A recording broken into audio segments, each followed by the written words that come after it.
Sahnaga chiqishyapti. Foyda buzilgani yo'q. 14-raqamlilar to'qnashuvi. Keyinchisi. Hopala! Wow! Qanday gol!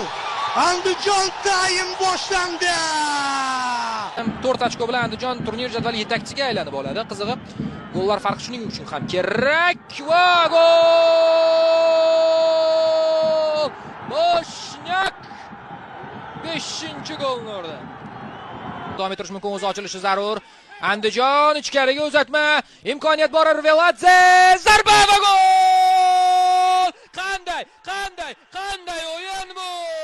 Andijonda havodan uzatma, bosh bilan zarba, Safoyev qaytardi. Yana imkoniyat, gol!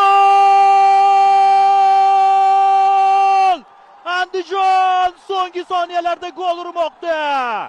Buzilmayapti, jamoa zo'r himoyalanyapti. Mana bu uzatmaga futbolchi yetib keldi. Bubaniya darvozabon qaytardi, yana zarba, gol! Nihoyat Andijon gol urdi. Hujumlar ketidan hujumlar tashkil etaverdi jamoa. Qo'ya qoldi. Anjancha hujum. Undan keyin ham himoyachilar yo'q edi. Va 5-0 Suhrob Berdiyev bu nimasi deyapti. Metallurg muxlislari menimcha hozir Oxirgi hujum masda bu hali. Hop, uzatma yomon emas va to'p darvozaga kirib ketishi mumkin.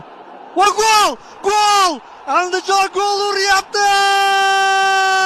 Yana o'sha voqea. Deja-vu. Andijon jamoasi vakillari oldinga o'tishmoqda. Hammasi yaxshi, hammasi to'g'ri. Bektemir, Abdumannonov, Yusupov qutqardi. Hali urinish bor, hali imkoniyat bor. Zarba endi himoyachi olib chiqmoqda. Yana gol! Avtogol! Mana yetib keldik. Oxirgi vaziyat. Abdumannonov. Uzatma. To'g'ri! Zarba! Gol! Dahshat! Yo'q, boshqa bunaqa final qaytarilmaydi. Andijon Time'ning qo'rqinchli seriyasi do'stlar.